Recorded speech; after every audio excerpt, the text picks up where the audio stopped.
Good morning. It's 10:30 a.m. Eastern. Welcome to BBOC Live. This is the Week 7 college football betting preview. I'm Stuckey, and joining me, as always, my fellow BBOC co-hosts, Colin Wilson and Mike Calabrese. As you might notice, Mr. Brett McMurphy is not with us today without, I think, power and wireless. Thoughts are with anyone dealing with the aftermath of the storms down anywhere in the southern region of the country. We march on and have a lot to get to today. We will talk two marquee games, talk a little Red River, and we'll talk the big one tonight between Ohio State and Oregon. We'll also give our two best bets, build our round robin moneyline parlay, and get Mr. Johnny Manziel's Hail Mary pick of the week. Before we continue, quick ad read here. If you do want access to all of Action's Pro projections, make sure to sign up for our annual subscription that is currently on sale.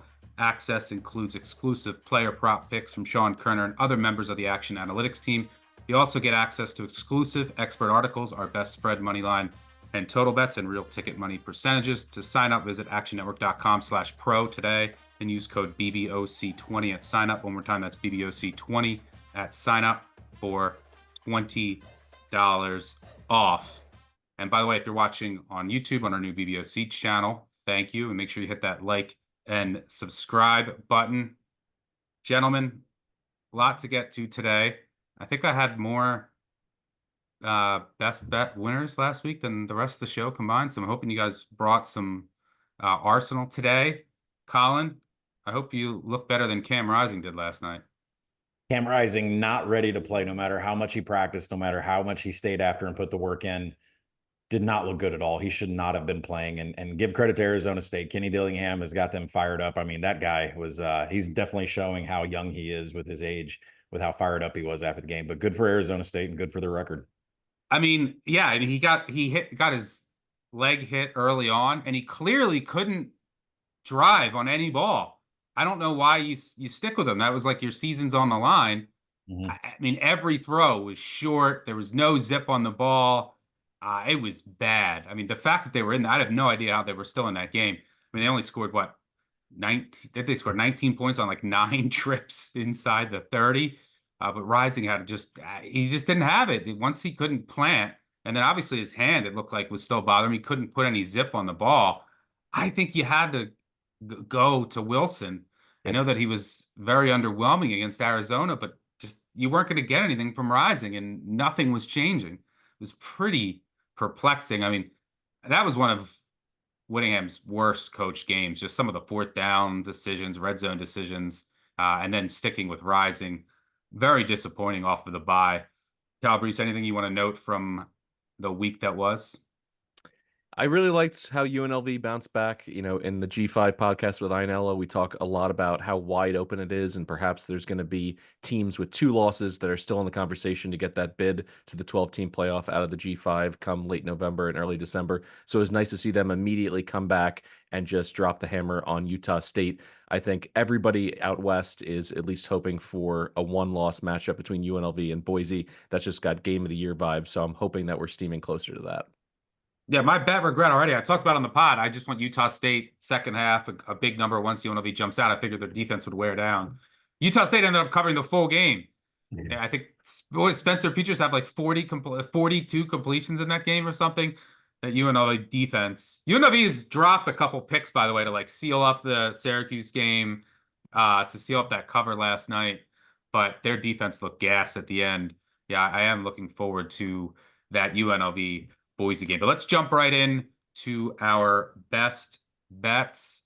I'll kick things off. I'm going with a little Nevada Wolfpack against Oregon State. I mean, I just don't think this Oregon State team is any good. I mean, who have they beat? Idaho State, the corpse of Purdue, San Diego State. They should have lost to Colorado State last week.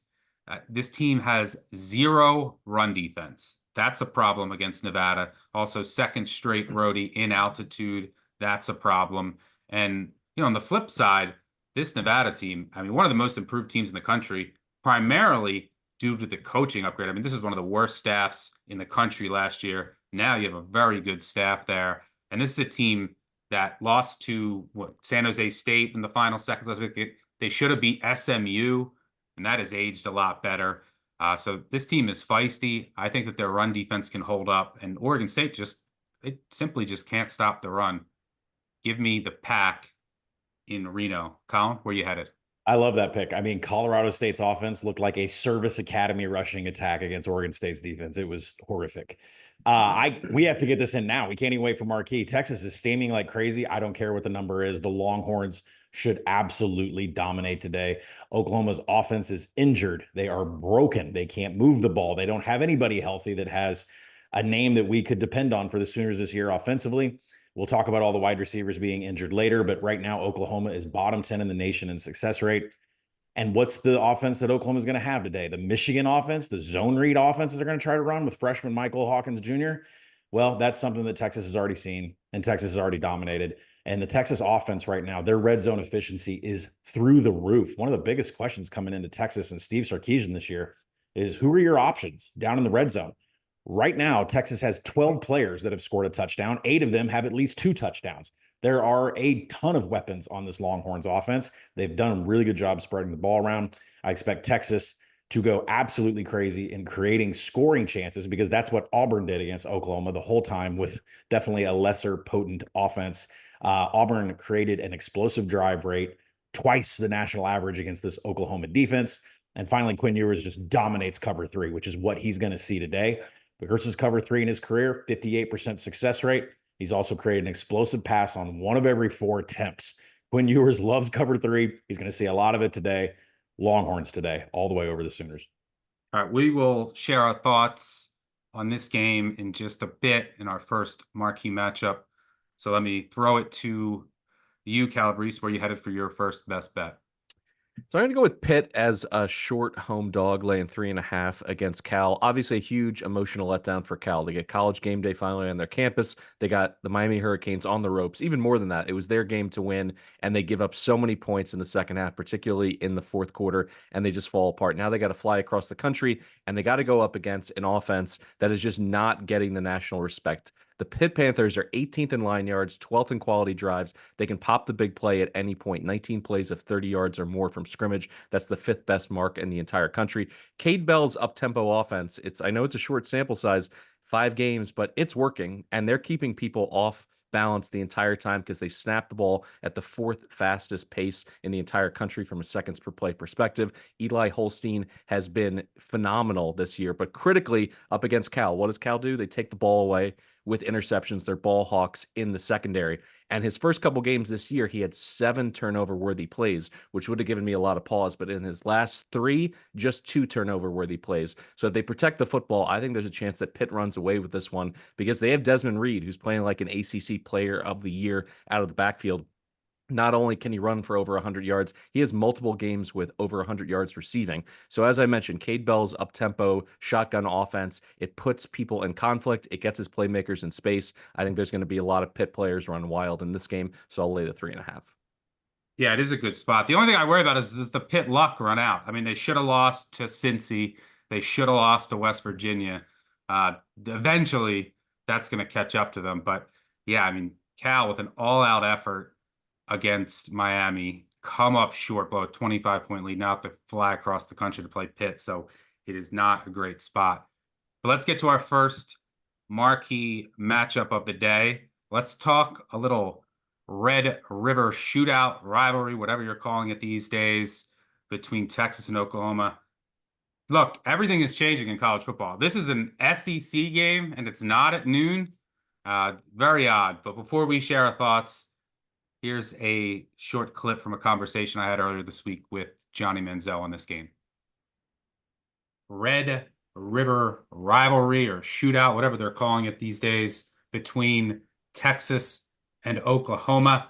Feels weird to say this is an SEC game, and it's also weird that this game isn't at noon, as it usually is. Times are changing in college football in many aspects. All right, who do you like here? Texas laying 2 touchdowns against an Oklahoma team still banged up at wide receiver. Defense has some juice, but can they slow down Quinn Ewers and company? Yeah, I think this is going to be a Quinn Ewers type of day. I'm liking Texas minus, the points. Oklahoma's just really banged up on their offense. That's the thing that you just mentioned. But, just haven't seen enough throughout Oklahoma this year to where, anything can happen in this kind of rivalry game. But, I feel like this is a game that Quinn Ewers gets back on the field and makes some things happen on Saturday. All right, thanks, Johnny. All right, I'll kick things off. I swore I would never do this again. I'm going to do it. I lied again. I like nothing big, but I like the under here. It's scary because I've had the under in the past. I don't think I've ever won a bet in the Red River Shootout. Even going back, I had Texas plus 7.5. It was a big bet, and they lost by 8, I think, in triple overtime a few years back. These games are always like 50-45, 53-50. But this Oklahoma offense is just not what it's been in years past. Colin, you touched on it. I just don't know how they're going to consistently move the ball.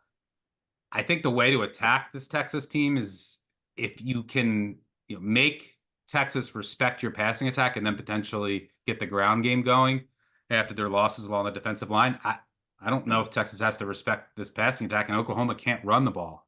So I'm not sure how they're going to move the ball. I do, and I think that Oklahoma in this game has to go a bit slower tempo-wise, and I do expect the Oklahoma defense to show up here. That is their strongest unit by far. Disappointing effort against Auburn, but I think they were just gassed, so I think the time off here will help. I think they go slower. I think their defense shows up. They're not going to slow down Texas, but I think they can enough to keep this game under the total.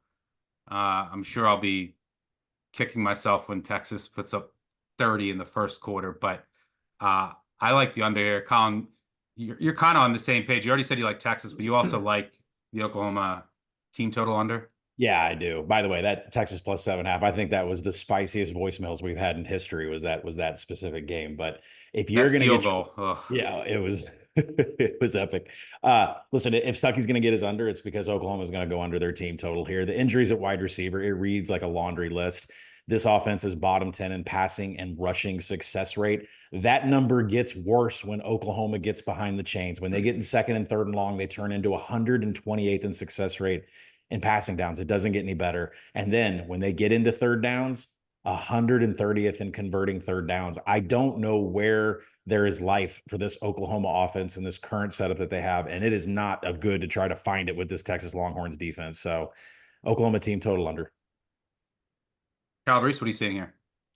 I'm going to pass on, any pregame bet here. I think if Texas goes down on that first drive, gets an easy score, and there's an overreaction in the live market, and you can get a number above 21.5, perhaps. I really do think it all is dependent on how Oklahoma looks from a defensive perspective. If it's a quick score, maybe just keep your money on the sideline. If it's a long drive and Texas cashes in and you can get a really nice number in a rivalry game, that would be my only piece of advice. But everything that Colin has laid out in terms of Oklahoma being banged up, their issues potentially throwing into this Texas defense, there's not a lot that's forcing my money to the window here. But like I said, over 21, maybe a live play angle.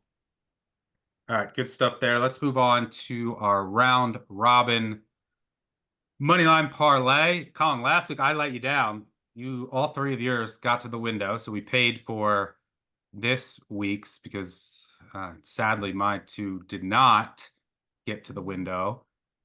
Kick us off here with an anchor. Yeah, we're going to go to the Mountain West, and I'm hoping you don't reach through the camera and grab me because we love San Jose State, but we're going to fade them. We're going to go Colorado State here. There's a massive difference in strength of schedule. Colorado State at 11th, San Jose State at 122nd. This is the healthiest this Colorado State offense has been, and this is their first Mountain West game, so expect Jay Norvell in his bag today. Horton versus Nash, one of the best wide receiver matchups of the day at the group of 5 level. I'm going to go with Cincy. This UCF might just be dead. And I mean, there's rumblings that KJ might get benched or they might be going to a backup at some point today. And this Cincy team, I mean, look, they're kind of flying under the radar. They should have beat an undefeated Pitt team. They go down to Texas Tech. They lose by 3. All their running backs got hurt in that game, arguably should have won. This offense is really humming. They can take advantage of a UCF defense that can't cover anyone and can't get pressure. Kiner's also back. So Yeah, give me Cincy against a UCF team that's trending in the wrong direction. Yeah, rest in peace, UCF futures tickets. Let's go to Florida Atlantic. They're going to be hosting North Texas. Both teams are off of bye today, but the Owls have a massive advantage in rush explosives against a North Texas defense that has zero pass rush, zero havoc, no way to stop the run, no way to stop the pass. That's not good going in to Boca. So let's go Florida Atlantic today. Let's go to some action. Fire up chips. I think they're the better team at home against an Ohio team I still don't believe in. Central Michigan games get weird. Hopefully and this game should be weird, but hopefully they come out on top. I think there's some value with CMU. Well, Stuckey allowed me to hop into the trash section and take my own trash out, and I took Rice against UTSA. And UTSA, one of the worst secondaries in the nation. They cannot stop passing whatsoever. All of a sudden, Rice throws like 60%, 65% of the time with EJ Warner. He is here to keep throwing 192 dropbacks already this season. UTSA does not have the secondary for what Rice is going to put on them. So let's go with another set of Owls. All right, it's not the prettiest looking round robin, but hopefully it gets to the window. Colorado State, Cincy, FAU, Central Michigan, and your Rice Owls. All right, let's move on to our second marquee matchup of the day. It is the big game of the day between Oregon and Ohio State. Winner of this game in the driver's seat for the Big Ten, also for the college football playoff. The loser of this game still in good position in that aspect, but the winner is really in great position. Ohio State has bounced around here. I mean, 3-point favorite up to 3.5, 4, back down. For me, this is a very difficult game to handicap because we don't have a ton of great data points on either of these teams. And have either of these teams been holding anything back in anticipation of this game is certainly a question worth asking. Just from a pure power ratings perspective, if you can give me the hook with Oregon, I have to take it. It's just a lot of uncertainty in this game, but you get Oregon at home. And, look, before the season, I had Oregon small favorite in this game. Upgraded Ohio State a little bit, downgraded Oregon a little bit, but, can't get to a field goal or above still. Now, I could be just proven wrong. Oregon has looked pretty underwhelming at times, but I just don't have enough data points to get to this particular number. And, you're at home. You have the Ohio State travel. I trust Lanning more in these big games. I mean, Ryan Day's been very disappointing in these big games, just on his decision-making, like his fourth down decision-making. He gets too conservative at times.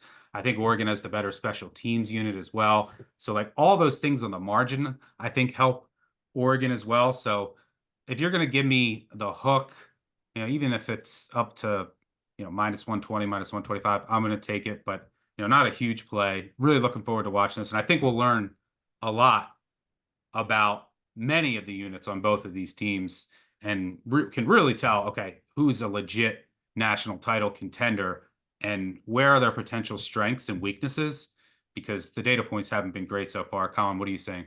Yeah, I'm going to take Oregon here, 3 or 3.5. The Ohio State passing attack is going to be limited. We knew that was an expectation with Will Howard when he came in from Kansas State. He has never been an elite downfield thrower, way better with his legs. And that plays right into this Ducks defense. Right now, they are second nationally in defensive havoc, and that is powered by a back seven that is dominating right now with PBUs and interceptions. Look for Jabbar Muhammad against Jeremiah Smith, one of the highlight key matchups of today.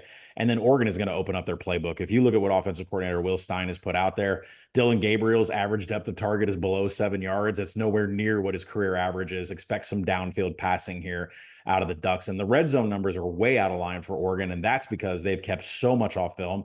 Specifically, they've kept Dylan Gabriel's legs off film. He has not been running at all. That has kind of taken a red zone option away from them. I expect that to change today. I really like Dylan Gabriel TD props. I think they're over 2-1. And then finally, the ground and pound of Jordan James for Oregon. There is one specific run concept where he should absolutely dominate. Jordan James in power run concepts this year has created an explosive on 11 of 31 attempts so far. If you look at the Buckeyes defense, they are very good against zone read option. Against power, horrific, 35% success rate. They're giving up a huge number of expected points when opponents use power runs. So it is a very bad matchup on the ground for the Buckeyes. Look for Jordan James to dominate in his yards, possibly a touchdown. I like Oregon here +3 all the way. Yeah, the Gabriel Legs point I think is really intriguing. Same with Will Howard. Like, do they get him more involved with his legs, one of his strengths? But I think one of the things that's been missing from this Oregon offense, and maybe it's been intentional in anticipation of this particular matchup, is they missed Bo Nix's legs and mobility from last year, and that's contributed. I mean, Gabriel hasn't made the best decisions either in the red zone, to be fair, but just their red zone struggles. They don't have great red zone targets, and then you take away that QB run element, and then it becomes just a struggle when the field is condensed. So if they can add that element in here, especially inside the 20, I think it definitely could help their red zone production, because that is one of the things that I worry about with Oregon here is, can they match the efficiency of Ohio State in the red zone? Because Ohio State, look, they have great targets on the outside that you can throw to. They have a two-headed monster in the backfield, and then they have a quarterback who can run. So Oregon finishing drives, I think, will be a key to this game. Colin, I sound like you. Calabrese, you going to make it a clean sweep? Well, you guys made all the points for me, so I can just go ahead and put on the swag and the gear because I'm here in Eugene. I got on the game day bus yesterday, and I can say that the entire campus is abuzz. Outson is going to push this over the limit in terms of noise, atmosphere, chaos for Ohio State. And just to, double click into a few of your points. Will Howard in the last 2 years, dating back to Kansas State, when he has to throw it 30 or more times, he's 2-4 straight up. I cannot wait for them to have to get in a spot where they're trailing in this game and they can no longer have the threat of the run on every single play and the ball is in his hands. I think this Ducks secondary is going to make him pay. He's going to put the ball in harm's way. And then for your point, Stuck, in terms of the red zone issues, I agree. I do think if you look back at last year, though, they protected Bo Nix until it mattered. In key moments, then he started using his legs more. I'm hoping Will Stein is in Gabriel's ear and will say the same thing. And then finally, in terms of red zone packages, I think they've saved Ferguson. You're going to see him utilized in those third down plays to move the sticks and in the red zone, just not throwing him the ball in the first month of the season. I think he's a clear weapon for the Ducks. I think he'll be the difference. I see him as an anytime touchdown scorer as well, but I think Oregon gets it done here on their home field in Eugene. All right, well, you're in Eugene. Tell us about your day. Like, walk us through your day leading up to the game. So right now I'm going to Voodoo Donuts right after this telecast, and I'm going to try to catch at least, the last moments of game day. Yesterday, being able to see the setup, seeing Puddles the Duck, seeing Herb Street and Desmond Howard as well, getting on the bus was a lot of fun. So yeah, just the whole campus is just absolutely beautiful to see the track and field here in the middle of their campus. It looks like an Olympic venue. Everything is world class. It is interesting. I've been all around the country. Usually on a Wednesday or Thursday, the campus is buzzing. A little bit of a sleepier start here for the youngsters out in Eugene, but everything that I'm being told is that once we cross the Willamette tomorrow, or I should say today, it's going to be an absolute electric factory. So I cannot wait to see what Outson sounds like. Even though it's only 54,000, it's going to be one of the most imposing venues that Ohio State's ever played at. Let us know on Twitter. I don't know the best places to eat. Do you get Osteria? Do you got to eat at Eugene? Colin, I think you've been to Oregon a couple times. You ever been to Eugene? Yeah, lots of times I've eaten there. So the Voodoo Donuts is good. My kids have eaten there. Just everything there is excellent, and it gets weird at night. So Calabrese, hold on safe. Keep your glasses on you, and try not to smell the smoke around the venue too much after the game. Should be a good one. Looking forward to watching that. But let's move on to our final best bets of the show. I'm going to go with another home dog in the same range as Nevada. Give me UCLA against Minnesota. I like, just give me the home running dog in a low scoring game. Tough spot for Minnesota off that USC win. I think they got a bit fortunate with the conditions, the spot for USC. I think UCLA has found something of late, still playing hard on defense. They made some changes on the offensive line, which I think worked last week against Penn State. And this will feel like a welcome relief. This is a team that's played 4 straight top 20 teams. Minnesota, a team I like as a dog, not as a favorite. Give me UCLA. Colin, where are you going? Let's go LSU plus 3.5. This has got to be the situational spot of the week. LSU is going to come off of a bye. So if you're a trend player, you can go look at all those bye numbers, or, Brian Kelly as a dog at home, all of that. But Ole Miss is playing their 7th game here, their 3rd straight SEC game. They have to be tired. They're heading into a bye next week. So this is a great spot for LSU from a situational standpoint. And then you look and see, what is this Ole Miss defense really good at? Rushing the passer. That's going to be a problem here against LSU. They are 11th in the nation in pass blocking, 2 of the best offensive tackles. So Ole Miss, those havoc numbers that they have, it's really going to kind of get stopped. They are more built to stop RPO quarterbacks like they did with South Carolina. Doesn't really apply here with Garrett Nussmeier. And then when you look at LSU, they have a running attack now with freshman Caden Durham. In the last 2 games, he averages 4.5 yards after first contact. LSU with a rushing attack combined with Nussmeier's arm could be pretty dangerous today, and it completely neutralizes what Ole Miss does on the defensive side. So give me the big spot with LSU plus 3.5.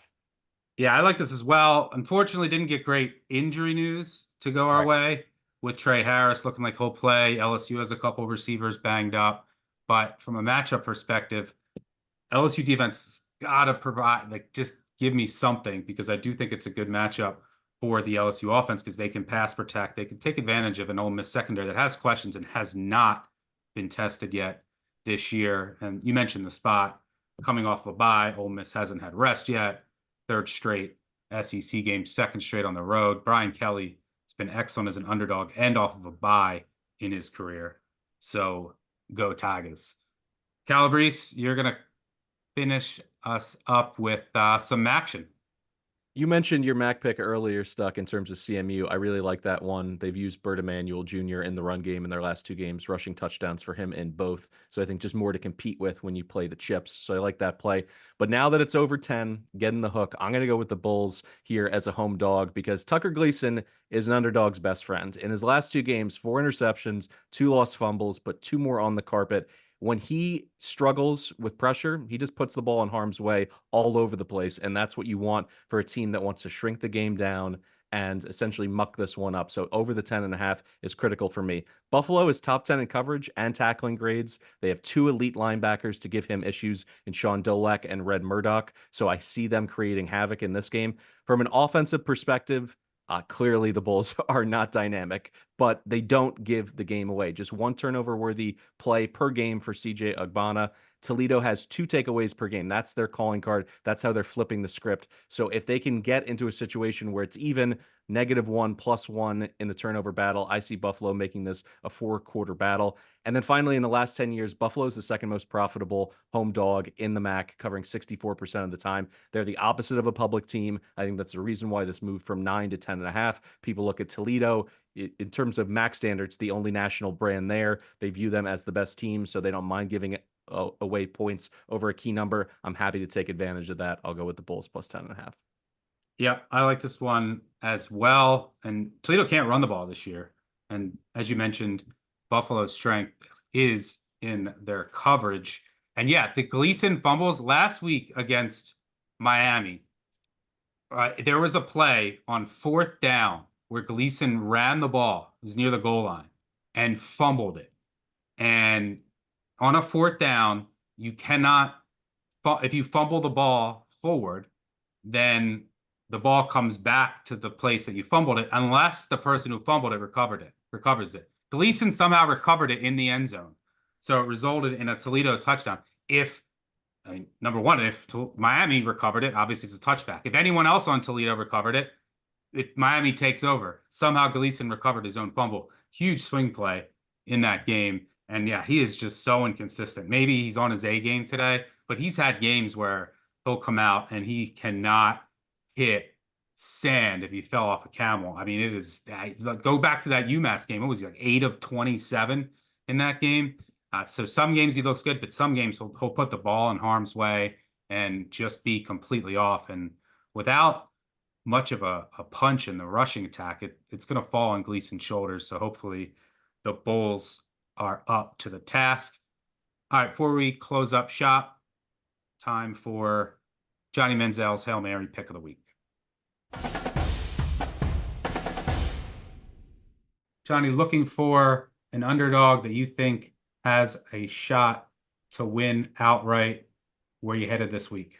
I'm headed to Colorado this week, and I'm going to take the Buffs. I think I'm going to go ahead and ride Shador and Travis Hunter and see if they can't go and play Kansas State and get a win. I think obviously they've been playing a little bit better as the season has gone on. This is a Kansas State team that is fiery and has has some life for sure. But this is a game at home. I think Colorado will go out and get a dub. Kansas State certainly has questions in that secondary. We've seen them look vulnerable multiple times this season. That could be problematic on the road against this explosive Colorado passing attack. So Johnny is rolling with the home Buffs. All right, thanks, Johnny. Johnny's Hail Marys. He started off with a good one with Vandy over Vatek. But this is more like a fourth down from the 5 going with Colorado, which is close to a field goal underdog. But I wish Johnny Luck should be a good one in prime time. The noon slate, little underwhelming, but that means it's going to be probably chaotic. But then the rest of the day, it is wire to wire action. I mean, I even have a bet on Hawaii it'll start at 11, end at 2:30 in the morning. And then I have money on the Jags in London at 9 a.m. So this is why we sleep in May for weekends like this. No complaints here. But that'll do it for us. Thanks to Colin and Mike for joining us. Thanks to our producers on the back end. Wish Brett well down in Florida. Most importantly, thanks to all of you for joining us. If you haven't already, hit that like button, hit that subscribe button. One quick final ad read. If you want access to all of Action's Pro projections, make sure to sign up for our annual subscription that is currently on sale. Access includes exclusive player prop picks from Sean Kerner and other members of the Action Analytics team. You'll also get access to exclusive expert articles, our best spread, money line, and total bets and real ticket money percentages. To sign up, visit actionnetwork.com/pro today and use code BBOC20 at sign up. One more time, that's BBOC20 at sign up for $20 off. Don't forget about the voicemails, 959-BAD-BEAT. Call in, yell at me all day for my bad picks. We will have a recap episode that'll be out Monday morning. New BCS on Tuesday. Group of 5 guys back Wednesday. Colin and I will preview the Week 8 college football slate, which you could argue will be even better than this one. It's getting good, people. But we'll be back same time next week, 10:30 a.m. Eastern for the live show. Thanks for tuning in again. Good luck on all of your wagers today, and we'll see you next week. Cheers.